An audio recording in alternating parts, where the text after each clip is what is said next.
యూట్యూబ్‌లో నా సంపాదన ఎంతో తెలుసా? వ్యూసు, డబ్బులు అసలు ఒక రేంజ్‌లో వస్తున్నాయండి. ఏం జేసుకోవాలో గూడా అర్థం గాట్లేదు. యాక్చువల్‌గా నాకు కొన్ని కొన్ని కామెంట్‌లొస్తున్నాయన్నమాట. మంచి వ్యూస్ వస్తున్నాయి, మంచి సంపాదనొస్తుంది మీకు. ఇంకేంటి ఏది 8 గంటల్లో 5,000 వ్యూస్ అని కామెంట్‌లు పెడుతుంటారు. వ్యూస్ కోసం, డబ్బుల కోసం వీడియోలు జేస్తున్నావా అని బెడుతుంటారు. సో, నాకెందుకో ఈ వీడియో షేర్ జేసుకోవాలనిపిచ్చింది. యాక్చువల్‌గా ఒక యూట్యూబర్ అంటే వాళ్ళు జనరల్‌గా చూసే వాళ్ళకి అంటే యూట్యూబ్ చెయ్యని వాళ్ళకి ఏమనిపిస్తదంటే, అబ్బా! వీళ్ళకి మస్తు వ్యూస్ వస్తున్నాయి, మస్తు డబ్బులొస్తున్నాయి అని అనిపిస్తది. యాక్చువల్‌గా సో, దాని గురించి కొంచెం డీటెయిల్స్ చెప్దామని ఈ వీడియో చేస్తున్నా. అంటే మెయిన్ ఎలా ఉంటది యూట్యూబ్ చేయాలంటే ఏంటి? అసలు మనకి ఎంత ఇంటెన్షన్ ఉండాలి? కంటెంట్ ఇవన్నీ డీటెయిల్స్ అన్నీ చెప్తా ఈ వీడియోలో. యాక్చువల్‌గా ఇంట్రెస్టింగ్ అనిపిస్తుంటది. మీరైతే లాస్ట్ వరకు చూడండి. సో, ఇంకా సబ్స్క్రైబ్ చేసుకున్న వాళ్ళు ఎవరైనా ఉంటే మాత్రం చేసుకోండి. ఇగ లైక్ ఇస్తానంటే ఆబ్వియస్‌లీ ప్లీజ్ లైక్ ఇచ్చి షేర్ చేస్తా అంటే చేయండి. యాక్చువల్‌గా ఫస్ట్ ఆఫ్ ఆల్ సంపాదన అనేది పక్కన పెడదాం. దాని గురించి తర్వాత మాట్లాడదాం. ఓకే. యూట్యూబ్ నడిపించాలంటే ఫస్ట్ ఆఫ్ ఆల్ ఉండాల్సింది ఏంటో తెలుసా? చాలా ఓపిక కావాలండి. చాలా ఓపిక కావాలి. ఇప్పుడు సినిమా ఫర్ ఎగ్జాంపుల్ సినిమా తీసుకోండి ఒక టాపిక్. మీరు డైరెక్టర్ ఫస్ట్ టైమ్ ఒక సినిమా డైరెక్ట్ చేసాడు. సక్సెస్ అయిపోయింది. బ్రహ్మాండంగా హిట్ అయిపోయింది. సో, నెక్స్ట్ టైమ్ ఆయన మళ్ళీ సినిమా డైరెక్షన్ చేసే టైంకి ఆయన దగ్గర ఓ 50 మంది అసిస్టెంట్లుంటారు. డైలాగ్ రాసేవాళ్ళుంటారు. స్క్రీన్ ప్లే రాసేవాళ్ళుంటారు. సో, డైరెక్టర్ ఓన్లీ ఆయన థాట్స్, విజన్స్ అన్నీ వాడి దాన్ని విజువలైజ్‌గా ఎలా చేయాలి అనే దాంతో పాటు మిగిలిన పార్ట్ ఆఫ్ ద వర్క్ ఒక 40-50% వర్క్ చేయటానికి వేరే వాళ్ళుంటారనమాట. ఓకే. అంటే ఈయన బర్డెన్ తగ్గిపోతది. ఫస్ట్ హార్డ్ వర్క్ చేస్తాడు గదా! ఆ చేసిన హార్డ్ వర్క్ తోటి ఎప్పుడైతే నేమ్ గెయిన్ చేస్తాడో, ఆ తర్వాత కొంత ఇవి అంటే ఫస్ట్ దానికి గూడా ఉంటారు గానీ, ఎవరన్నా టాలెంట్ ప్రూవ్ చేసుకుందాం అనుకునే వాళ్ళేంటంటే, వాళ్ళ ఓన్‌గా రాసుకుంటారు, ఓన్‌గా చేసుకుంటారు. దాంతోటి సబ్జెక్ట్ క్లిక్ అయ్యి సక్సెస్ అవుతారు. తర్వాత నుంచి ఆటోమేటిక్‌గా ఇగ అసిస్టెంట్‌లు వాళ్ళు వీళ్ళు ఉంటుంటారు కాబట్టి కొంత బర్డెన్ తగ్గిపోతది. బట్ యూట్యూబర్ పరిస్థితి ఏంటో తెలుసా? రోజు ఒక కంటెంట్ ఎత్తుకోవాలి. వేరే వాళ్ళు జెప్పింది మనం విని చెప్పటము ఒకటి. లేదు అంటే మనకు మనం ఓన్‌గా ఇచ్చేటువంటి కంటెంట్ యూనిక్‌గా అంటే వేరే వాళ్ళు ఇచ్చినట్టు కాకుండా యూనిక్‌గా, డిఫరెంట్‌గా మనం ఇప్పుడు నేను పెట్టేటువంటి వీడియోలో ఏందంటే నేను రిసర్చ్ చేయకుండా ఏ టాపిక్ పెట్టను. ఓకే. కావాలంటే పెట్టకుండా వదిలేస్తానేమో గానీ ఏదైనా ఒక టాపిక్ వచ్చింది అంటే దాని గురించి తెలుసుకుంటా, చదువుతా, లేపోతే చాట్‌జీపీటీ చూస్తా, న్యూస్ పేపర్‌లు చూస్తా. ఒక దగ్గర దగ్గర ఒక 5, 6 న్యూస్ ఆర్టికల్స్ నేను చదువుతా ఒక టాపిక్ పెట్టే ముందు. తర్వాత దాన్ని నేను అంటే ఇది పెట్టొచ్చు, మనం జెన్యూన్‌గా మన వ్యూయర్స్ మనం చెప్పేది నమ్ముతారు అని అనిపించినప్పుడు పెడతా అన్నమాట. ఎందుకంటే ఏదో గుడ్డిగా డబ్బుల కోసం, వ్యూస్ కోసం చేసేసి మనం ఏదో చేస్తే అవతల చూసే వాళ్ళకి అది కరెక్ట్ కాదనిపించిందనుకోండి. ఇప్పుడు నేను ఎంత మంచి వీడియో పెట్టినా ఆబ్వియస్‌లీ నాకు అట్‌లీస్ట్ ఒక 10% జనాలు ఈ నెగెటివ్ కామెంటింగ్ బ్యాచ్ ఉంటారు కదా! వాళ్ళు ఏదో ఒక బాణాలేస్తూనే ఉంటారనమాట. ఓకే. కాబట్టి అవన్నీ పట్టించుకోకుండా వాళ్ళు తిట్టేవాళ్ళు తిట్టించుకొని, రోజొక కాంటెంట్ ఎత్తుకొని, ఆ కంటెంట్‌లో మళ్ళీ కొత్తదనం ఎత్తుకొని, ఫర్ ఎగ్జాంపుల్ ఇప్పుడు అమెరికా వీడియో పెట్టాననుకోండి. చాలా మంది చూస్తారు. 7,000, 8,000, 9,000 వ్యూస్ వస్తాయి. ఓకే. నెక్స్ట్ ఏదన్నా వేరే కంటెంట్ పెట్టాననుకోండి. మొన్న ఏదో ఫర్ ఎగ్జాంపుల్ యూకే గురించి పెట్టా. 1000, 1500 అంటే ఒక పర్టిక్యులర్ వ్యూయర్స్ ఒక సెక్షన్ ఆఫ్ ద వ్యూయర్స్ గనక ఈ ఓ పర్టిక్యులర్ టాపిక్ గనక యూట్యూబ్‌లో వాళ్ళు అలవాటు పడితే అదే ఎక్స్‌పెక్ట్ చేస్తారనమాట. వేరేది పెడితే చూడరు. సో, కాబట్టి ప్రతి యూట్యూబ్ వీడియోకి ఊహించినన్ని డబ్బులు రావు, ఊహించినన్ని వ్యూస్ రావు. ప్లస్ డబ్బులు రావాలంటే ఆ పర్టిక్యులర్ వీడియోలో వచ్చేటువంటి అడ్వర్టైజ్‌మెంట్ మొత్తం మంచిగా చూడాలి. యాడ రాంగానే ఏం చేస్తారు? స్కిప్ కొడతారు. అది గాకుండా చాలామంది స్క్రోలింగ్ జేసుకుంటా వీడియోలు జూస్తుంటారు. దాంట్లో జూస్తే డబ్బులు రావు. సో, డబ్బులు రావడం అనేది అంత సింపుల్ కాదు. వచ్చినాయి ఒకప్పుడు ఒక 5 ఏళ్ల క్రితం, 6 ఏళ్ల క్రితం జనాలు యూట్యూబ్ స్టార్ట్ జేసినప్పుడు బీభత్సంగా నడిచింది. అప్పుడేంటంటే కరోనా వచ్చిన టైంలో ఏ ఛానల్ పెట్టినా అందరు ఇళ్లలోనే ఉన్నారు గాబట్టి యూట్యూబ్‌కి బాగా అలవాటు పడిపోయారు. అందుకే సినిమా ఇండస్ట్రీ సగం డౌన్ అయిపోవడం కారణం ఏందంటే యూట్యూబ్.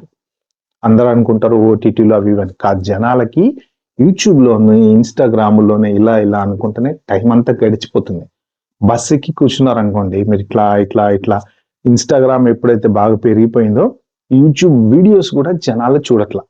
ఒక 5 మినిట్స్ దాటిందంటే ఇంకా ఓపిక తట్టుకోలేకపోతారు. ఆ కింద మీకు యావరేజ్ వ్యూ డ్యూరేషన్ అని ఒకటి ఉంటుంది. దాంట్లో చూస్తే గ్రాఫ్ ఇలా దిగిపోతుంటదనమాట. ఫస్ట్ 2 మినిట్స్‌లోనే మొత్తం టాపిక్ చెప్పేయాలి వాళ్ళందరికీ. 2 మినిట్స్ దాటితే ఇంకా ఓపిక ఉండదు.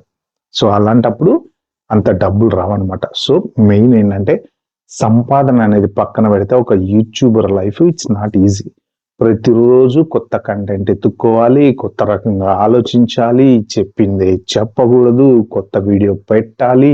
జనాలకి బోర్ కొడితే మళ్ళా చూడడం మానేస్తే ఛానల్ డౌన్ అయిపోతది.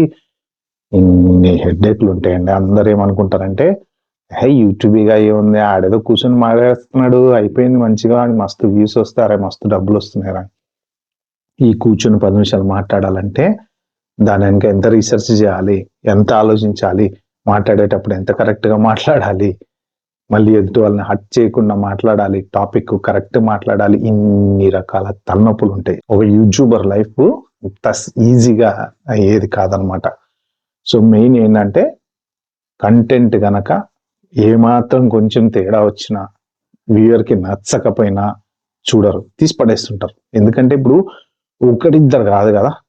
ఇప్పుడు ఫర్ ఎగ్జాంపుల్ మీకు సినిమా ఇండస్ట్రీ తీసుకోండి. ఒకప్పుడు సినిమాలో కొంతమంది హీరోలు, కొంతమంది హీరోయిన్‌లు, కొన్నే సినిమాలు, ఓటీటీ లేదు, ఫోన్‌లు లేవు, ఏం లేవు. థియేటర్‌లో 150 డేస్, 200 డేస్, 1 ఇయర్ డీడీఎల్ అయితే ఇన్ని రోజులు ఇప్పటికీ స్టిల్ బాంబేలో ఇంకా డీడీఎల్ ఆడుతుంది. గత 30 సంవత్సరాలు డీడీఎల్ వచ్చి. ఇప్పటికి ఫస్ట్ మార్నింగ్ ఒక షో ఏస్తారంట. అలాంటి స్టేజ్ నుంచి ఇప్పుడు చివరికి సినిమా 2 రోజులు ఆడితే చాలని దండం పెట్టుకుంటారు డైరెక్టర్లు. 2 రోజులు ఆడిస్తే చాలు స్వామి, ప్లీజ్ స్వామి నా డబ్బులు నాకొస్తాయని. లేదు, ఓపిక లేదు జనాలకు. ఎందుకంటే మీడియా ఎక్కువైపోయింది. ఇప్పుడు కనీసం 60-70 ఓటీటీలున్నాయి. సో, సినిమా థియేటర్‌కెళ్ళి 2:30 గంటలు కూర్చొని ఓపికగా సినిమా చూసే అంత ఓపిక జనాలకి లేదు. At the same time YouTube గూడా మొన్నటి వరకు అందరికీ ఓపికగా వీడియోస్ చూసేవాళ్ళనమాట. ఇది అదని. ఇప్పుడు మీరు కరెక్ట్ కంటెంట్ పెట్టకపోతే 2 నిమిషాల కన్నా మీకిక్కడ నేను చూపిస్తా. యావరేజ్ వ్యూ డ్యూరేషన్ గ్రాఫ్ చూపిస్తా చూడండి నా వీడియోస్‌ది. 2 నిమిషాల కన్నా ఎక్కువ చూడరు. ఓకే. ఇది ఒక యూట్యూబర్ కష్టం అంటే ఏంటి అంటే కంటెంట్ ఎత్తుకోవటం. నిజంగా ఇట్స్ నాట్ సో ఈజీ. మీరు అనుకున్నంత సింపుల్‌గా వ్యూస్ వచ్చినంత సింపుల్‌గా డబ్బులు రావు. ఇక డబ్బుల సంగతి చూస్తే నేను చెప్పాను కదా! యాడ్లన్నీ పర్ఫెక్ట్‌గా అందరూ చూస్తే ప్లస్ యూఎస్‌లో వాళ్ళు చూస్తే ఒక రేటు, ఇండియాలో వాళ్ళు చూస్తే ఒక రేటు, తర్వాత యూకేలో చూస్తే ఒక రేటు అలా ఉంటాయి అన్నమాట ఇవి. సో, దాన్ని బట్టి డబ్బులు వస్తూ ఉంటాయి. ఇప్పుడు కొన్ని ఛానల్స్ ఆల్రెడీ పికప్ అయిపోయి ఉన్నారు వాళ్ళు. మిలియన్ల సబ్స్క్రైబర్లు ఉన్నారు. ఇప్పుడు ఒక 10 మిలియన్ల సబ్స్క్రైబర్లు ఉన్న ఛానల్‌లో 10 మిలియన్ల మంది చూడకపోయినా కనీసం 2 లక్షల మంది చూసినా గానీ అట్‌లీస్ట్ వాళ్ళకి ఎంతో కొంత డబ్బులనేది వస్తాయి అన్నమాట. ఎందుకంటే జనాలు వాళ్ళకి అట్రాక్ట్ అయిపోయినారు. ఆ 2 లక్షలలో గూడా చివరికి దాన్ని యావరేజ్ వ్యూ డ్యూరేషన్ అనేది చూసుకుంటే నుంచి ఎండింగ్ వరకు చూసేవాళ్ళు మాక్సిమం ఉంటే ఒక 50,000 మందో ఉంటారేమో. దాంట్లో విత్ యాడ్స్‌తో చూసేవాళ్ళు ఒక 20-30 వేల మంది ఉంటారేమో. ఎందుకంటే యాడ్ రాంగానే స్కిప్ కొడతారు కదా! టీవీలలో అయితే కొన్ని సార్లు ఇప్పుడు టీవీలో యాడ్ వస్తే ఒక రేట్ ఉంటది. ఫోన్‌లో వస్తే యాడ్ చూస్తే ఒక రేట్ ఉంటది. ఇలాంటివన్నీ ఉంటాయి కాబట్టి ఇదివరకు వచ్చినంత సంపాదన ఇప్పుడు రాదు. మోస్ట్ ప్రాబబ్లీ ఇంక అందరూ నేనేదో బాగా సంపాదిస్తున్నాను అనుకుంటారు కానీ నాకు సంపాదన కోసం యూట్యూబ్ పెట్టుకోలేదు. నాకు ప్యాషన్ కోసం పెట్టుకున్నాను నేను. యాక్చువల్‌గా సంపాదన కోసం అయితే ఇదే కష్టం గనక సినిమా ఛానల్ పెట్టుకున్నాను అనుకోండి. మంచిగా సినిమా రివ్యూలు చెప్పి ఇప్పుడు ఎందుకు మొన్న 'అనసూయ శివాజీ' టాపిక్ వచ్చింది కదా! అసలు దాని మీద 50 వీడియోలు చేయొచ్చు మంచిగా. మస్తు డబ్బులొస్తాయి. 50,000 కనీసం ప్రతి ఓడికి 1,00,000 వ్యూస్, 2,00,000 వ్యూస్, 6,00,000 వ్యూస్. అలాంటి టాపిక్స్ చేస్తే మంచిగా వెళ్తాయి కంటెంట్స్. కానీ ఏంటంటే ఇప్పుడు ఈ పర్టిక్యులర్ టాపిక్ అనేది ఇదొక ప్యాషన్. ఒక్కొక్కడికి ఒక్కొక్క ఇంట్రెస్ట్ ఉంటది కాబట్టి నాకు జనరల్ నాలెడ్జ్ నేర్చుకోవాలనేటువంటి ఇంట్రెస్ట్ వల్ల ఇలాంటి టాపిక్ ఎంచుకొని నేను యూట్యూబ్ వీడియోలు చేస్తున్నా. ఓకే. ఇక సంపాదన అంటారా? ఆబ్వియస్‌లీ ఇది నా బస్సు ట్రావెలింగ్ ఖర్చులకు కూడా సరిపోదు. ఎందుకంటే ఇప్పుడు చూసే వాళ్ళల్లో దాదాపు 60% సబ్స్క్రైబ్ చేసుకోకుండా చూసే వాళ్ళే ఉన్నారు. చూసే వీడియోలు 30,000 వ్యూస్ వచ్చినాయనుకో 30,000 మంది సబ్స్క్రైబ్ చేసుకుంటే నాకు ఈ పాటికి 1,00,000 సబ్స్క్రైబర్లు ఉండాలి. సో, అన్ని సబ్స్క్రైబర్లు కూడా లేరు. ఓకే. సో అదనమాట యూట్యూబర్ యొక్క కష్టాలు ఏంటి అనేది జనరల్ గా జస్ట్ ఎందుకో షేర్ చేసుకుందాం అనిపించింది. ఎందుకంటే చాలా మంది డబ్బుల కోసం వ్యూస్ కోసం వీడియోలు చేయక అంటుంటారు. మరి డబ్బుల కోసం పోనీ అలా చేసినా కూడా రీచ్కున్నా నేను రావు. మాక్సిమం వస్తే ఒక వీడియోకి 2,000 3,000 యాడ్లు అవి ఇవి చేసే లెవెల్కి ఎదిగి ఈ మధ్యన యాడ్లు పెడతారు కదా మన స్పాన్సర్షిప్ అట్లాంటివి వచ్చినప్పుడు అప్పుడు డబ్బులు ఏమన్నా వస్తాయేమో కానీ అప్పటి వరకు జనరల్ కంటెంట్ షేర్ చేసుకుంటా సింపుల్ గా ఇలా న్యూస్ షేర్ చేసే వాళ్ళకి మాత్రం పెద్ద చెప్పుకునేంత గొప్పగా అయితే డబ్బులు అయితే రావు. ఓకే ఫ్రెండ్స్, ఇది వీడియోలో నేను చెప్దాం అనుకుంది. వీడియో కనుక మీకు నచ్చింటే మాత్రం ఒక లైక్ చేయండి, సబ్స్క్రైబ్ చేసుకున్న మాత్రం అస్సలు మర్చిపోకండి. Thank you, bye bye, have a good day.